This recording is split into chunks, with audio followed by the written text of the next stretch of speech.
are several components to what the President launched today. No?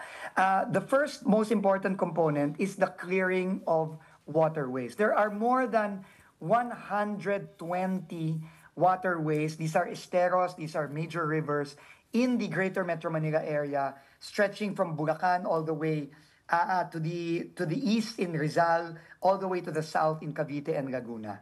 No, ang dami pong mga estero at ang problema po sa lahat ng estero at sa mga ilog natin sa Greater Metro Manila area ay barado po silang lahat. Barado po sila dahil sa basura, na taon, dekada na ang build-up. Barado po sila sa dekada na ring build-up ng putek at ng siltation.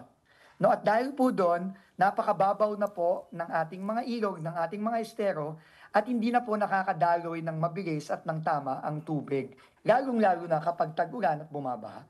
So yun po ang unang-unang pinaka-importanting component po nitong Oplan Kontrabaha. Ito po ang sinabi din ni Mr. Ramon Ang.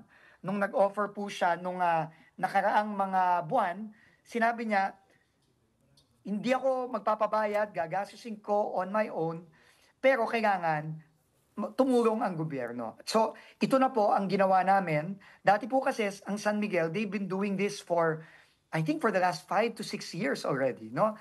But they've been doing it in not all areas, but in some major areas where they have critical projects. Like, for example, in Parañaque and Las Piñas, because they now operate NAIA. They've been doing it in some parts of southern Metro Manila because they run SCTEX and SLEX and Skyway.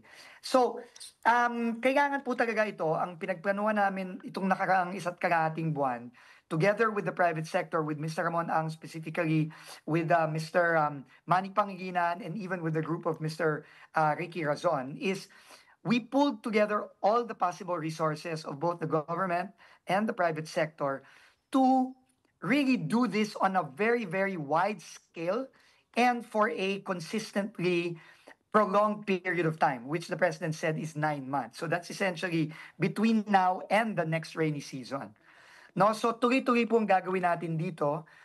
Initial pa lang ho itong 9 months, pero tingin namin sa loob pa lang ng 9 months, just by clearing the waterways alone, malaki na po ang magiging epekto nito sa pag-mitigate o pagbabawas ng baha sa Metro Manila.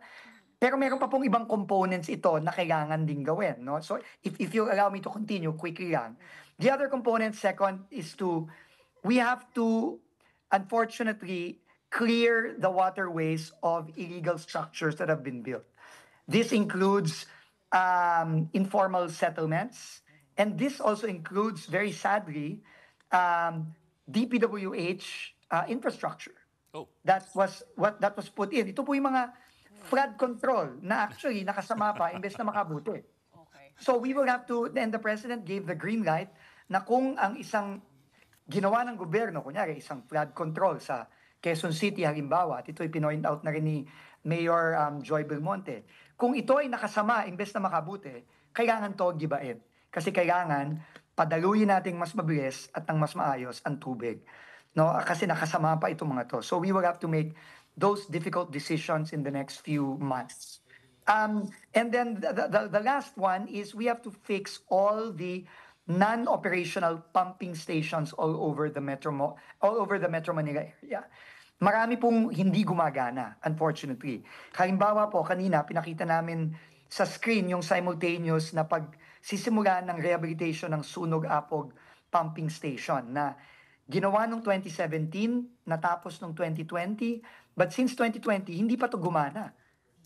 No? And that's 5 years ago already. No? So kailangan once and for all paganahin to. So those are just some of the main components of Oplan Kontrabaha. And the President also announced we will be implementing this not just in Metro Manila, but we will be replicating this all over the major cities and urban areas across the country.